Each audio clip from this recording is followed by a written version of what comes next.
Olá, olá, olá! Sejam muito bem-vindos a mais um videocast dos Bons Companheiros. Eu sou o Rod. Eu sou o Fernando Imperator. E a gente tá aqui para falar sobre... Gone Girl! Sim, Garota Exemplar! Garota Exemplar, um filme de David Fincher. Sim, que você deve provavelmente conhecer de Seven, Os Homens que Não Amavam as Mulheres, a rede social... Clube da Luta e vários outros filmes. Aí, né? Alien 3, aí você acha Alien que é 3, que é o pior trabalho dele, né? Também era o primeiro, né? É, Mas cara, ele era novo. né? Ali é legal porque eles lançaram vários diretores, né? Tem o Ridley Scott, Pode tem ter, o James Cameron, o terceiro ele, e o quarto eu não sei, mas é um cara legal também. Tá aparecendo aqui. Mas estamos falando sobre Gone Girl, Sim. o novo filme que é adaptado de um livro, né? Certo. E o David Fincher, ele é conhecido como apenas diretor, ele não é aquele cara que também escreve. Ele sempre Isso. pega roteiro de alguém ou faz uma adaptação, né? O Clube da Luta é uma adaptação, a rede social é, não sei... A adaptação também. De um adaptação livro, de um livro? É. Enfim, ele é o cara que transporta as coisas pro cinema. Millennium, né? Os Homens que Não Amavam as Mulheres, né? Mas que a garota com a tatuagem do dragão. Existe a versão sueca do filme, É. mas é uma adaptação do livro também, do livro, mesmo livro, exatamente. né? Da mesma fonte.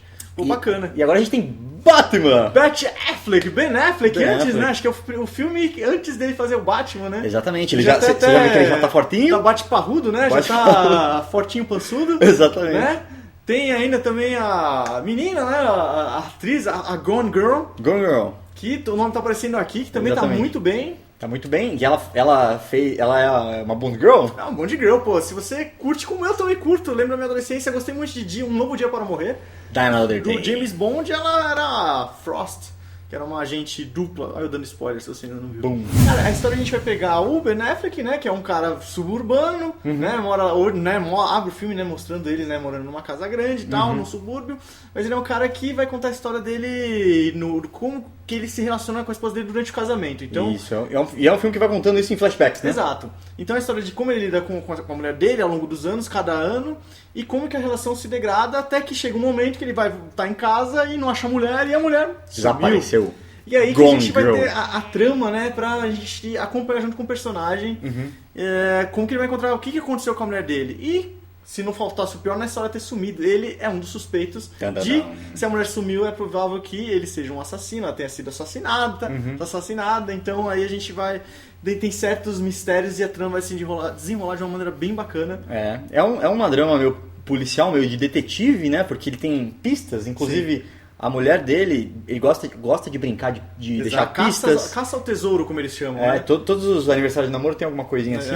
Aniversário de casamento. E essa mulher, ela tem um background, que os pais dela são escritores. Isso. E o personagem principal da carreira da mãe dela é uma personagem infantil que tem o mesmo nome dela, é a menina. Então, Amy. é um personagem infantil baseado nela, só que... É o extremo oposto, né? Enquanto, por exemplo, né, a The Amazing Amy, né? The Amazing Amy, ela é amazing em tudo. Então ela é a primeira no time de vôlei, a verdadeira nunca passou do teste. Exatamente. Enquanto a outra faz, sei lá, é melhor em tudo.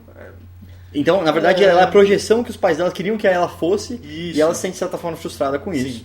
E ela tem uma máscara. E aí a gente vai descobrindo essa trama toda. Exato. Pra começar, antes de começar a dar os spoilers, Rod, o que você achou do filme? Cara, eu achei é um filme que eu não tinha muita expectativa, né? Tava bem curioso até por conta do histórico do diretor. Um diretor que eu gostei muito, pelo menos dos últimos filmes que ele fez. Até Sim. do Os Homens que Não Amavam as Mulheres, que muita gente não curte, até, né, por conta desse remake.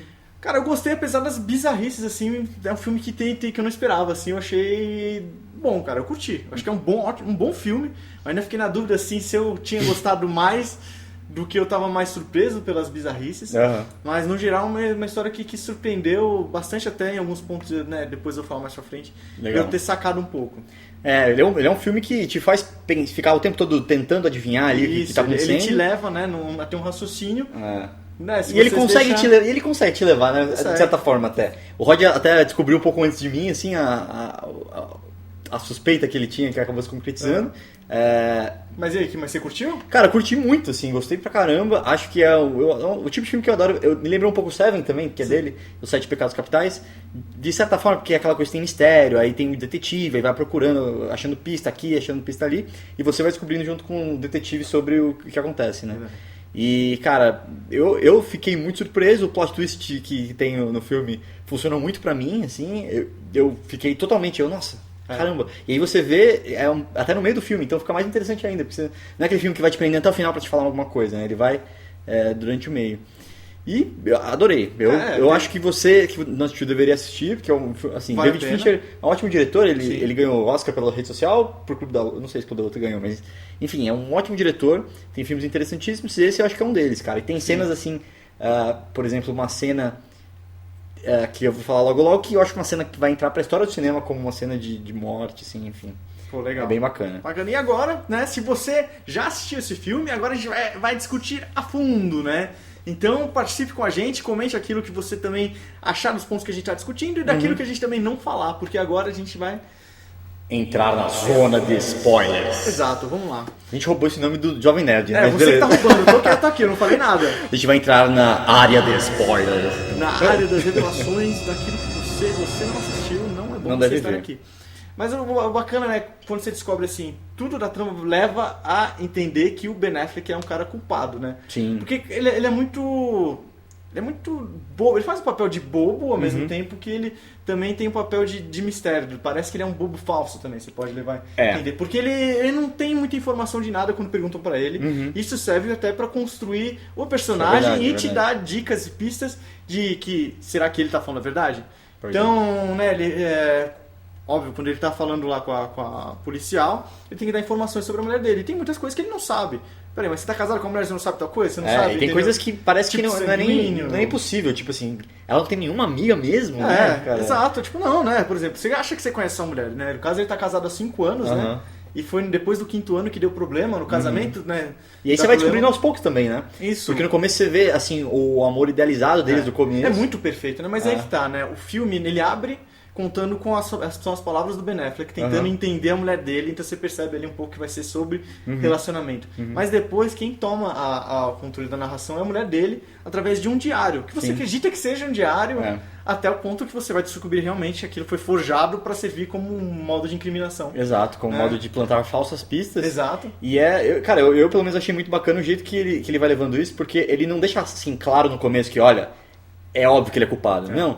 Ele mostra como se o filme quisesse te convencer muito levemente que existem suspeitas sobre ele, né? Então, assim, quando ele pergunta, por exemplo, tem uma parte... E são coisas sutis, assim, que eu acabei ficando... Eu fiquei jogando um jogo de tentar descobrir pistas no filme. Porque no próprio Clube da Luta...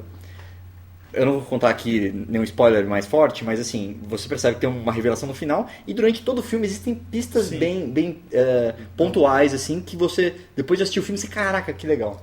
E aí eu fiquei procurando isso, lógico, não tem nada a ver, não é o mesmo filme, só que, como é um filme de mistério, eu fiquei com isso na cabeça. Porque pela direção, né, se você já conhece um pouco o estilo do diretor, você pode imaginar os trejeitos dele, né, de como ele vai soltar no meio da trama. Então você fica caçando já, né. Pois é, e tem coisas até que eu acho que nem existiram e eu vi, tipo, um reflexo na porta que eu falei, Rod, você viu isso? Ele, não vi e tal, talvez tenha, talvez não tenha. Mas tem algumas coisas que parecem um pouco assim, por exemplo, tem uma hora que a repórter, a policial pergunta assim, qual o tipo sanguíneo da sua mulher? Ele fala, não sei, eu teria que ir lá em casa pra ver. Você fala assim, peraí, será que tem um exame lá em casa? Ou será que o sangue dela na parede, entendeu? Tipo, parece que é uma coisa assim que ele tem esses atos falhos, assim.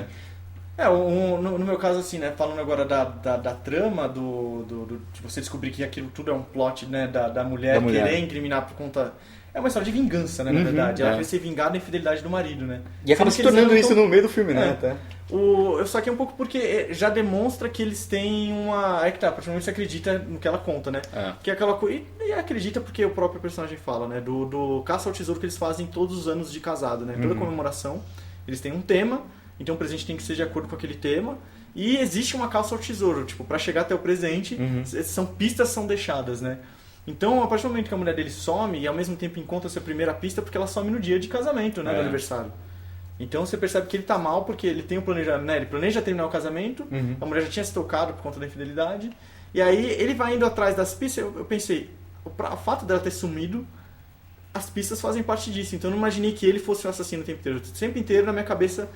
Alguma coisa me falava que as pistas vão levar ao aparecimento dela. Entendi. Até como se fosse realmente uma lição, não tanto tão trágica, porque o plano dela vai mudar no meio da trama, né? Até então a ideia era levar ele pra prisão. Porque ela ia morrer, porque ela ia se matar. A vingança, tipo, final mesmo. Ela se sacrificar só pra fuder pra ele, né? ferrar com o cara, ou seja, né? É a maior lição possível, porque é um estado que tem pena de morte. Exato. Então o cara ia sofrer, além de ser massacrado pela mídia, né? Porque... ela é uma filha de personalidade famosa, de um personagem famoso, então, né, gerou, a partir do momento que ele até declarou o sumiço dela, a própria policial falou, não, a gente tem que fazer uma coletiva de imprensa. Então você percebe o nível de conhecimento que o público teria da personagem e o que aconteceu, que a gente viu no filme, né? Ele foi caracterizado como vilão. E a cara dele de som só ajuda muito, né? Ajuda muito, né? Porque assim, eu não acho o Ben Affleck um bom ator. A gente já assistiu os filmes recentes dele como diretor, eu acho fantástico. Até no Argo, assim, eu acho que a atuação dele foi mais, assim... Porque é uma atuação parecida com essa, assim, ele tem poucas expressões, né? Um cara de então, pouca nesse conversa, caso, assim, né, eu não digo que a atuação dele me chamou atenção nesse filme. Eu acho que ele no automático dele é o Ben Affleck ali, cara. Então, mas eu acho exatamente isso, assim, que ele sendo o Ben Affleck é ótimo pra esse tipo de personagem, assim. Entendi. Porque você não sabe se ele tá atuando mal ou se ele é o cara que tá atuando mal pra policial, entendeu? Parece que é meio assim, até a escolha, até o casting foi feito pra... E é triste até você pensar assim, vamos escolher um ator meia boca pra confundir tipo, né, os caras falam, vou escolher o Keanu Reeves pra ser, porque ele é o cara que não é muito bom, não passa tanta emoção. Não passa tanta emoção, né? E até o Schwarzenegger no Terminator, né? Pra ser o robô, é um cara que fala igual robô. É meio foda, assim. E aí, eu comprei muito essa ideia, assim, de tentar incriminar ele devagar. Ou seja, o filme, que é basicamente, ele tem essa parte muito forte que você até citou antes da gente começar a gravar, da manipulação da mídia, né? E eu me senti manipulado assistindo o filme. A gente também, muito legal, acho que isso é uma boa interpretação que a gente pode fazer, né? Porque tem a mídia que manipula as pessoas. Que é no caso da repórter. No caso da repórter, que é formadora de opinião. É tipo um Datena da vida, ou no caso mais específico o Fox dos Estados News, Unidos, é o Fox News. Ela é muito conhecida por fazer isso, né? Uma opinião conservadora. Pega uma mulher gata, começa a falar mal de alguém. E até de colocar um psiquiatra, diagnosticar uma pessoa à distância, sabe? É meio bizarro isso, eles mostram isso claramente. E aí, nisso, você tem pessoas que acreditam que vão levar aquele tipo de informação, né? De sensacionalismo a sério e vão formar uma opinião com base naquela informação. Só que a gente tem os dois personagens que estão manipulando a própria mídia. Seja ela por ter criado a armadilha pra incriminar o marido, e seja ele pra limpar a imagem dele. Porque você tem até o advogado que é especialista em livrar assassinos, que foi conhecido, né, como livrar assassinos. E também é um cara que ele entende como funciona a mídia e como trabalhar esse lado da imagem, né, de se vender, de se defender, o que falar, o que não falar. Até tipos de palavras específicas, né? Exato, até a atitude, o rosto dele e tal. Exato. E é incrível como um advogado, ele é o superstar, mas ele não é advogado porque ele entende muito das leis. Assim, ele não é foda porque ele entende muito das leis. Ele é foda porque ele entende exatamente essa percepção pública, né? E como isso é importante para um caso público, assim. Porque, principalmente nos Estados Unidos, que o júri é popular, o que o povo pensa, no geral, geralmente é o que acontece, assim. Então, existe até um filme muito bom sobre isso, que é 12 Homens e uma Sentença, né? Que a gente ainda vai fazer um dia aqui, porque é um filme fantástico, é um filme fechado numa sala, em que todo mundo acha que a pessoa é culpada, e tá todo mundo ali meio de saco cheio, e um cara consegue meio que... Não, peraí, vamos prestar atenção, a gente tá falando da vida de uma pessoa aqui. E a gente tem esse cara no papel da policial até, porque a maioria das pessoas quer julgar o cara logo no começo. Não, eu acho que ele é um filho da puta, ele mentiu aqui, ele não sabe aquilo, ele tem uma amante que piora toda a situação dele. Não, né? Então por isso que é legal, né, das pistas que a gente fala, tudo leva... né, por mais que você pode acreditar que ele é bobo, acho que um momento que dá uma virada que você começa a duvidar. Se você tinha alguma esperança que ele fosse inocente... Quando você vê que ele trai, ninguém sabe, nem a própria irmã dele, que é a irmã gêmea, que ele é tão próximo, né, da irmã, né? Quando você descobre, acho que ali é a virada, né? Pois é, e isso, assim... Ali você começa a duvidar, fala, puta, eu acho que esse cara, se ele realmente for assassino, né? Então. Ele tem todos os motivos, né? Primeiro, a mulher é rica, tinha tudo no nome dela. Exato. E ela acabou fazendo isso de uma forma... Ela fez esse plano de uma forma tão incrível, né? E aí o filme acaba se tornando de um assassino que talvez tenha uma dupla personalidade, que essa era a minha teoria, assim, que ele teria matado ela sem lembrar que ele matou, entendeu? E aí ele parece estar falando a verdade, porque pra ele tá falando a verdade, mas ele tem um segundo lado que ele desconhece. E aí, tipo, é o lado que compra as coisas do cartão de crédito sem lembrar depois, e o cara que mata a mulher, que na cabeça dele não aconteceu. Mas aí se tornou pra mim um filme de uma pessoa que tem problemas mentais pra um filme de uma mulher extremamente manipuladora, a dama fatal. A gente tem nela agora uma sociopata, né? Você tem, é um tipo de filme que vai mostrar agora... Não vai se resolver... É isso que eu achei legal, cara. Pra mim, no começo eu tava pensando... uma vez que encontrasse a mulher, o problema tá resolvido. Mas não, você vai ver que o problema é muito maior que aquilo, porque isso que acho que é um trunfo do filme também bacana... de ele mudar... São vários plot twists, né? São várias viradas na trama que criam um novo problema. Então, a partir do momento que o personagem do Ben Affleck, né, o Nick, ele vira... ele começa a ter a imagem dele de marido infiel que aceita a culpa, né? Tipo, um cara culpado imperfeito. A visão dele começa a mudar pelas massas. A mulher ela muda o plano dela, porque ela ia se matar. É verdade. Então, ela fala assim, olha lá, ele mereceu, por que eu vou matar? Ele vai morrer. Mas isso que é da hora, cara, porque também no final ela mesma fala, quando ela vê ele falando pra ela, ali é como se ela conseguisse, é o nível de controle que ela quer ter sobre ele, que ela quer fazer dele melhor, e ele falou tudo aquilo que ela queria ouvir. E por outro lado, ele foi tão frio quanto ela, assim. Então. Ele tá conseguindo manipular o público quanto ela, e aí ela meio que passa a respeitar um pouco mais, parece até, né? Tipo olha, ele é tão filho da puta quanto eu, então ele não é tão bosta quanto eu achava que ele era. Começa, né? então, é como se reacendesse aquele sentimento que ela tinha por ela, porque alguma coisa fez, ela se une, né, aos caras. Ela é tipo realmente uma viúva negra, uma femme fatale, porque ela se junta, né, ela tenta pegar os caras, né, usa, né, obviamente o sexo, tá, o poder, né, feminino, né, sobre um homem. E essa coisa da culpa, de o senso protetor do homem com a mulher. Cara, e é doida, você vê o nível de sociopatia dela, né? Com o cara acusar o cara de estupro e o que ela cria, né? E aí você vê ela realmente em ação. E não é a primeira vez, né, cara? Exato, quando ela vai, né? Isso eu tô contando a história do primeiro ex-namorado dela, que é o primeiro cara que ela ferra, né? E aí depois quando ela vai lá no Barney do How I Met Your Mother, né? O Neil Patrick Harris. E você vê como ela é tão dissimulada, né? Ao ponto de criar as artimanhas, né, de falsificar um estupro, né, desde com garrafa de champanhe. Muito esperta. Ela é muito esperta, cara. E realmente um apelo, assim, até essa coisa da sociopatia dela não é uma coisa que deu do nada. É um histórico que ela tinha já. Tipo, ela fez isso com outro namorado anterior. Ele é o terceiro e ela foi escalando, né? Cada um, tipo, um foi stalking, o próximo foi estupro, o próximo foi assassinar. Então ela meio que... Então, mas é uma psicologia doida desse controle que ela quer ter pros homens. Será que a gente pode interpretar desse jeito? E de se vingar, talvez, de achar que eles porque no caso do Ben Affleck, não é que nem é nele exclusivo se vingar, porque ela viu ele traindo ela e ainda principalmente... Eu acho que ali dá pra acreditar a coisa do açúcar, beijo. né? Ela viu exatamente como foi o primeiro beijo deles, ele repetindo com a menina. Então ela falou assim, não é nem o sexo, né? Tipo, até o ali surgiu a vingança, porque até então acho que a gente não saberia. É que tá, o problema é que em qualquer hora poderia aparecer, né? Tanto que quando o filme se encerra, um dos conselhos que o advogado faz antes de ir embora é falar, não irrite sua mulher. Porque ele vai ficar preso nessa teia dela, né? Pra sempre. Sim. E principalmente, né, agora que tem um filho... triste pra caramba esse final, cara. Puta, me dá uma agonia, saída, assim. Né, cara? Mas parece que ele também quer, entendeu? Tipo, ele tá numa armadilha, mas não é o único jeito de resolver aquele problema também. E é o que a irmã dele... Ela perde o irmão, assim, ela fica desesperada, porque ela passou por tudo aquilo. Sabe, né, tudo aquilo. Por exemplo, por mais que o policial sabe, ele não pode fazer nada.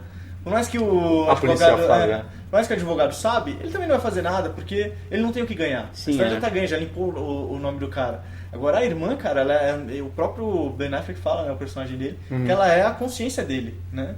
É a única que sabe de tudo e não pode fazer. E o pior é que ela ama o personagem do Ben Affleck como irmão, né? Então você nunca vai querer ver, né, um seu semelhante, né, alguém da sua família tá preso, né? E, né, mais que ela fala são 18 anos, né? Porque até a idade do menino, do possível filho, né?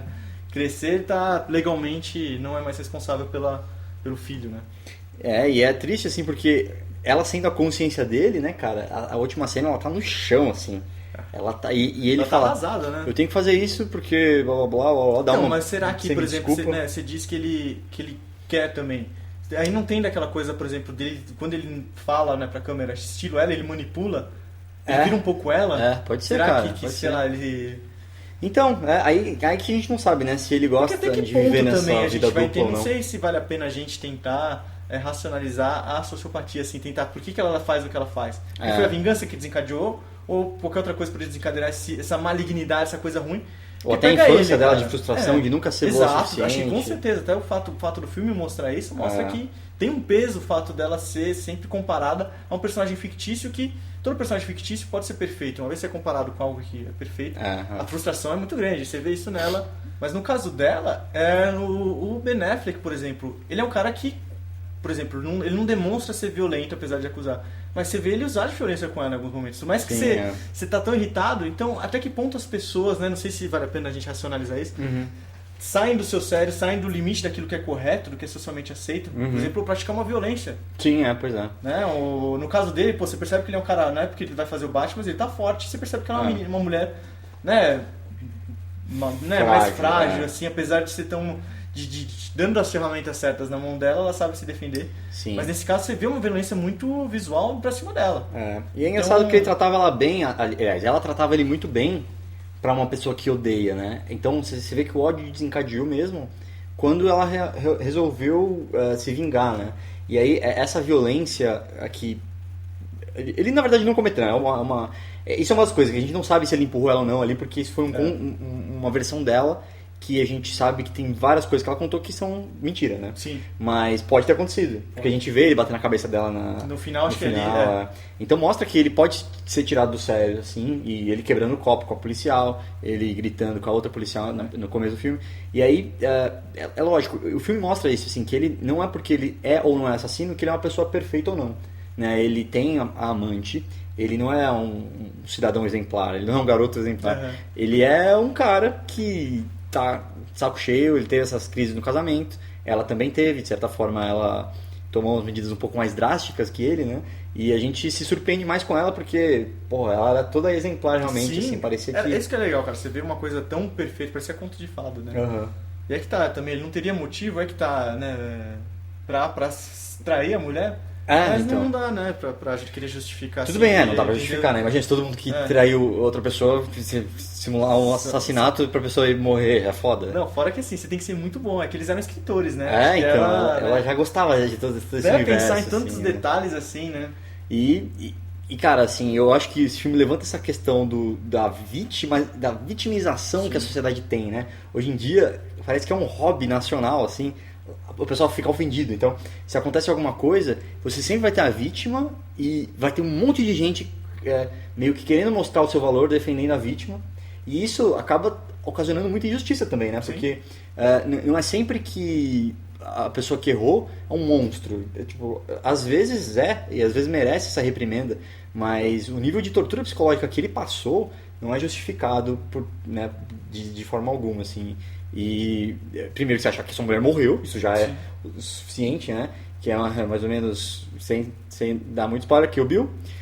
E, eu pensei um pouco disso. Porque é uma puta sacanagem, mas não é só isso, ainda colocarem ele como assassino, então, porra, é uma manipulação no nível 10, tá, né, cara? A gente fala...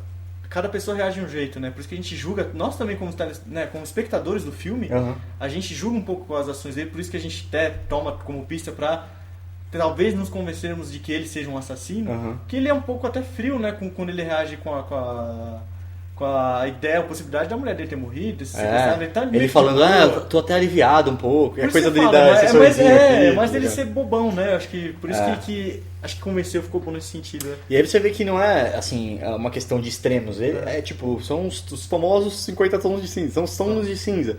Ele é uma pessoa, então aconteceu essa tragédia, mas sei lá, tem um lado bom pra ele também, e ele não quer ser esse cara, mas ele acaba sendo, né, cara? Então é muito complicado doido, assim. Fazendo um paralelo agora com ela contando, pelas palavras dela, como foi o primeiro encontro dele. Você viu como ele é um cara confiante, ele sabe o que falar, ele define os outros ao redor dele muito bem. É verdade, ele é um cara muito... sabe o que está acontecendo, né? E aí realmente acho que um dos pontos também que, não sei se isso teria um peso pro relacionamento dos dois, é quando existe a recessão, né, de 2007, e aí os dois perdem cada um seu emprego, e aí ele, como desempregado, acaba tomando certas atitudes, né, hoje ficar em casa, e ele tenta, ela não quer ser transformada naquilo que ele tenta chamar ela, né, de ser uma mulher controladora, mas vai se saber da onde, né, quem tá controlando o que ali. Isso é foda, porque o casamento, às vezes, isso acontece, a gente vê em relacionamentos, tipo, transforma as pessoas em pessoas que elas não gostariam de ser. Exato. Tipo assim, a pessoa nunca gostou de ser a ciumenta da relação. Mas aí acaba acontecendo. Ou então a pessoa que cobra que o marido tome uma atitude. Ou o cara que não quer, que ele já tá passando por um período difícil e ela fica meio que dando umas cutucadas, assim. Então ele gasta lá pra comprar o notebook e o videogame. E ela, o que você tá fazendo? Você tá gastando e tal. Ele, porra, você deu $1 milhão pro seu pai e tal. Então tem essa questão de... É o drama pequeno da vida real, né? Assim, são coisas pequenas, mas que vai... Então, você é vê, como se tivesse sua é... paciência aqui e vai minando, até que chega uma hora que bate no encanamento e tem a explosão, assim. Que é o principal foco, né? Até os outros personagens que também tiveram um ex, né? Contam um pouco. É o lado financeiro, né? O lado financeiro pesa, acho que principalmente qualquer casamento, né? É, foda. Então acho que é interessante nisso, dá mais realidade pro filme pra gente acreditar, porque depois as bizarrices vão surpreender quanto a gente pode achar, né, que é uma pessoa capaz de simular e fazer. Sim. Porque a gente tem até que falar, né, a parte da cena dela com Neil Patrick Harris, né, quando ela volta a chamar a atenção desse ex, cara que era apaixonado. Cara, ela simulando na cena de sexo, que ela... É demais aquela cena. Cara, né, que ela mata o cara. Cara, aquela cena, eu acho que é uma cena que vai entrar pra história do cinema com assassinatos do cinema, assim, porque é muito gráfica, Sim. né? Ela sai banhada de sangue, enquanto acontece, tem essa manipulação dela e o cara entrando em transe ali e realizando o sonho dele, né? Que come ela desde do high school, desde o colégio. E aí ela usa isso como forma de manipular também, né? E aí, enfim... É muito... É uma catarse, é um ápice, assim, de... Você vê como ela é realmente filha da puta, né? Tipo assim, até então você tinha visto as ações calculadas dela e não tinha acontecido nada mais... uma morte, assim. Exato. Além só tinha acontecido a tortura mental e social do Ben Affleck, né? De que a sociedade inteira atrás dele, imagina. Então, cara. por isso que eu falo, né? Isso é outra trama, né?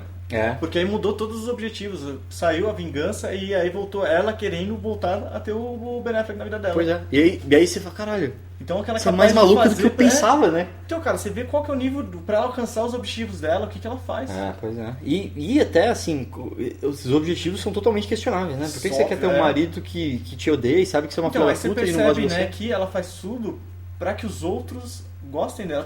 Parece que ela precisa dessa visualização do mundo, de ela ser perfeita, de ela ser igual a Amazing Amy. Olha, cara, você martelou certinho, porque eu não tinha pensado nisso, é realmente isso. Ela tem essa necessidade de atenção e de vontade de que ela seja perfeita. É verdade. Porra, muito então, foda. Agora, né, cara, era tudo que ela precisava. Ser a vítima, ser a heroína, que ela se salvou. É verdade. Ela criou a história de que ela foi abusada, amarrada, estuprada. E ela é muito boa, né? Ela fazia marcas aqui, ela estourou uma champanhe na buceta. E voltar aí pro marido e depois ter o filho, cara, que é genial, cara. Então, pois é. Gênio do crime. Gênio do crime, né? Você acha que isso aí é nome de vilão de quadrinhos, né? Gênio do crime. Não é só o Gene Hackman no Superman que, né, se assume como gênio do crime. Eu sou a maior mente criminosa. Lex Luthor, the greatest criminal mind of our time. Tá vendo, cara? E o filme, ele vai oscilando assim entre você odiar uma pessoa, gostar um pouquinho mais dela, odiar de novo, ter um pouquinho de dó quando a vizinha dela, que tem um mamilo no beijo assim, bate nela. Você fala, caralho, tadinha, mas ela merece, mas que merda, tá ligado? Você fala, é foda isso. Pode crer, cara. E ao mesmo tempo, você fica perdido assim. E aí no final você odeia todo mundo, porque... Aí que tá, mano. A vida agora, é justa, duas pessoas que eu gosto. O advogado, cara, o cara é demais. Cara é bom. O Elvis chegando em Missouri, o cara é muito bom. E a irmã dele, a Margot. Pô, essa aí é uma boa cena também. Também, porque é um personagem muito forte, né? Por ser a consciência dele, ela enfrenta ele, assim... É bacana isso, porque às vezes, tipo, a gente tem como amigo a pessoa que apoia, mas não, às vezes amigo é a pessoa que te fala, meu, você tá fazendo merda, se você quer que eu te ajude, você quer meu apoio, você tem que falar a verdade pra mim, eu tô começando a duvidar também. Então... Uma coisa bacana no fato dela ser irmã, não é só uma irmã, é irmã gêmea, então um nível de cumplicidade e conexão, na verdade, entre irmãos gêmeos, a gente sabe, né, que cientificamente é muito maior que irmãos comuns. Sim, eles dividiram o útero, né? Então, putz... e ela aceita isso, né? Tipo, ela tá do lado dele antes mesmo deles nascerem, né? Acho fala, bacana, eu te amo, não aconteça o que acontecer. Mas você tem que me falar o que tá acontecendo, porque é pra ele te ajudar, né? E nem o advogado acredita na história dele. Beleza, tão maluco, né? Até eu, cara, é o que eu falei. No começo eu fiquei em dúvida, sabe, de será que é bom eu achar essas bizarrices? Então. Porque é tão inacreditável, cara, mas o pior é que é uma lógica que faz sentido. Tipo, a forma como o filme corre é bacana, cara. E são coisas assim, podem acontecer, né? Por exemplo, no Seven tem coisas muito bizarras também, mas assim, é tudo que você duvida que uma pessoa normal faria, mas, cara, tem tanta gente no mundo que alguém é maluco o suficiente pra fazer aquele tipo de coisa, né? Não vale a pena a gente também mais que aqui a gente na discussão vale um pouco racionalizar a sociopatia tentar ser o psiquiatra de TV, né? Na verdade, acho que não vale, a gente não consegue enxergar com os olhos do sociopata. Não dá. Pois é. Mas é muito claro, assim, pra mim, toda a história na TV tem sempre criado o personagem da vítima e talvez do herói, e as pessoas... eu já falei isso, estou repetindo, mas você está falando para aprofundar um pouquinho mais, que as pessoas, talvez por não sentirem que são importantes na própria vida e querem ser reconhecidas como defensores do bem, é muito fácil você falar que está na posição correta, né? Tipo, eu sou contra o racismo, é um absurdo, eu sou contra a violência contra a mulher e tal. Só que às vezes, tipo, ninguém sabe o que aconteceu realmente, né? Tipo, principalmente violência contra a mulher é um assunto muito complexo porque a gente tem uma lei que protege as mulheres acima de tudo. E nem sempre, tipo, as pessoas mentem, cara. Então, assim, 50% das pessoas são mulheres e algumas mulheres mentem. Então, algumas mulheres vão criar essas acusações que não é possível provar. Então, a gente não pode... a gente tem que falar assim, no geral, por exemplo, ela é benéfica, mas sempre vai ter o lado ruim disso. Exatamente. Pessoas que não usam o que deveriam ser. E aí Exato. tem o lado da injustiça, né? Porque se você quer igualdade, por exemplo, se não existe uma lei específica para o homem que apanha de uma mulher. Então, nesse caso, você já gera uma certa discriminação. Sim, exatamente. Por mais que é uma necessidade, talvez, de compensar uma falta, né? No caso, por exemplo, da mulher, que é até pela sociedade patriarcal. Então, você precisa... Que ela é fisicamente... exato. Historicamente, por tudo que já sofreu. Então, você precisa, talvez, às vezes, criar esses mecanismos de equilíbrio, vamos dizer assim, social, né? Então... Mas que aí, não tem jeito, cara, vai gerar... Uma hora ou outra alguém vai pegar o sistema e vai se aproveitar cara, disso, né? E assim, e não é pouco, isso acontece bastante, assim. E o problema, na verdade, não é defender as pessoas. Eu acho que tem que defender realmente os oprimidos. Sim. O problema é você tomar uma posição sem saber realmente de tudo que aconteceu, assim. Se você vê que teve uma briga entre homem e mulher, você não sabe o que aconteceu, você não sabe se ela... Mas é que tá, cara, o que você fala tem tudo a ver com o filme, no sentido de as pessoas estão tão acostumadas a ver a mulher, né, no caso, como vítima, que nunca vão imaginar ela sendo, né, ter a genialidade de criar. Por isso que a história ficaria tão absurda, né? E por isso que todo mundo já pré-julga o cara logo de cara. Fala, mano, né? O outro fala, minha mulher fala aquele que matou a mulher. Então todo mundo já tava, né, julga o cara falando, não, esse cara é assassino, certeza. E vê uma mulher atuando daquele jeito, né, toda frágil, pega ela falando lá com o FBI, quanto que a mulher que acompanha o caso e tal, tá tentando perguntar coisas que realmente você pegaria ela na curva. O fato dela estar contando que as pessoas que não têm a referência de saber se ela tá sendo certa ou não, estão comprando a ideia dela ser vítima. Então falando, não, vamos parar por aqui, não, você já falou muito. Exatamente. Se fosse ele, se fosse um cara, tipo, um homem, beleza, você pode cutucar um pouco mais, entendeu? Tipo, ele não poderia, ai gente, tô meio tonto, né? Desculpa. Então, esse é o tipo de coisa que às vezes tentar proteger demais a vítima pode causar esse desequilíbrio, né? E esse filme, eu acho que um dos pontos dele é esse, assim, de mostrar que você querer defender, você criar a vítima definitiva sem ter um julgamento antes é muito perigoso, né? Porque pode ocasionar injustiça. Com certeza existem pessoas que foram levadas à pena de morte por causa de alguém, uma acusação falsa, ou sei lá, a mulher fala que foi estuprada, o cara vai pra cadeia e é estuprado também, sabe? O que justifica isso? Que justiça é essa? Então, o filme acaba trazendo esse ponto de certa forma, né? De que, independente dela ser mulher ou não, você tem que tratar como uma pessoa, e as pessoas mentem às vezes. Sim, então... e aí de novo, né, o que dá maior peso para esse desequilíbrio é a mídia, né, Sim, o poder da mídia e o povo é tão fácil de ser manipulado, né, cara? Tá vendo, né, cara? E é bizarro porque assim, ele é o filho da puta, filho da puta, aí depois, não, ele é bonzinho, bonzinho, não, de novo, filho da puta de novo, então... Tipo, que ela falar, tudo bem, ninguém lembra de ontem que ela tava lá, ele chega assim e fala, meu, você tá aqui na minha casa agora, você me diagnosticou de psicopata na televisão, você falou que eu tinha comido a minha irmã. Ela, não, eu não disse isso, eu levei a dizer. Então... e é natural, porque você vê que ela não tem. A repórter não sente remorso, né? A apresentadora, na verdade. Em falar, não vou quebrar o gelo, tô aqui, ó, pra combinar com o seu cachorro robótico. Não foi nem ele que comprou. Pois é. Né? E é bizarro isso, porque a mídia tem esse viés pro dramático e pra tragédia que vende muito mais, né, cara? Assim, sim. Primeiro, além de deixar as pessoas com medo o tempo todo, isso acaba...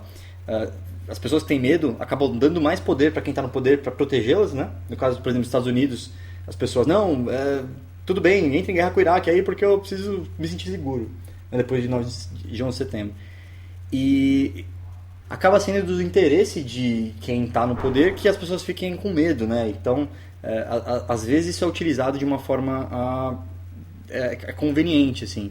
E a mídia, nesse caso, manipula completamente a população e deixa todo mundo com medo, porque as histórias que aparecem, você liga o Jornal Nacional, você nunca sai feliz. Sempre o que passa é o cara que foi morto, foi assassinado. Pega o Datena, cara, ali, né? O Datena que, né, que é mais o Datena é a orgia disso, né? Mas esses programas policiais que a gente fala, né? Que o jornalismo policial, ele vai acompanhar os assassinatos, roubos, latrocínios. E aí você fica na cabeça que todo mundo é filho da puta, assim. Mas, todo mundo que você conhece, 99% das pessoas são boas, cara, na verdade. Quantas pessoas você conhece do seu círculo que cometeram algum problema? O problema, eu acho, é que a gente tem tanta... hoje, o nosso cérebro não foi feito para lidar com a tragédia de 7 bilhões de pessoas. Então, se acontece, se morre 50 pessoas no Oriente Médio, vira notícia, você tá sabendo aqui. Você fala, puta, que mundo de merda, né? Mas, isso, se você pegar historicamente, a gente vive no período mais pacífico da humanidade, assim. Se você for comparar com as guerras, a Idade Média ou a Idade Antiga. Então, parece que o mundo é essa merda toda, mas na verdade, as pessoas, cara, a maioria das pessoas são boas e a maioria das pessoas vai continuar de boa na vida, assim, não vai ser assassinada nem estuprada. E se você chegou até aqui, escreva nos comentários Mamilo no beiço. Mostra pra gente que você chegou até o fim desse vídeo, que você viu, né, a menina que tinha um mamilo no beiço. Olha né? aí. E aí a gente vai saber que você chegou até aqui no vídeo e que você é especial, você mora nos nossos corações. Pô, bacana. E se você mora nos nossos corações e ainda não é inscrito no canal, você pode se inscrever clicando aqui. Tá se certo. você está ouvindo no seu celular, você entra em osbonscompanheiros.com/VIP, que você vai ter você vai poder receber por e-mail quando a gente tem um vídeo novo. E também nós temos vários conteúdos. Conteúdo exclusivo, que você só recebe se você for inscrito no site dos Bons Companheiros. Então, exatamente. Corre lá, osbonscompanheiros.com/VIP. Não esquece. Exatamente. Não esquece também, né? Se inscreve aqui no canal. E você pode acompanhar a gente no Facebook e no Twitter, tem os links aqui. Exato. E você pode se inscrever também no CONACINE, que é o Congresso Nacional de Cinema, que eu vou dar uma palestra sobre distopias no cinema. E o Bruno, que não está aqui hoje com a gente, porque ele está passando mal. E o Bruno também, ele tem uma palestra sobre ficção científica no CONACINE, então é só você entrar em conacine.org/OBC para se inscrever nas palestras. As palestras são de graça e a nossa lista também, osbonscompanheiros.com/VIP, também é de graça, então você não paga nada por nada. Boa, isso aí. E lembrem-se, ao assistir bons filmes, que seja com bons companheiros. Bate parrudo. Bate.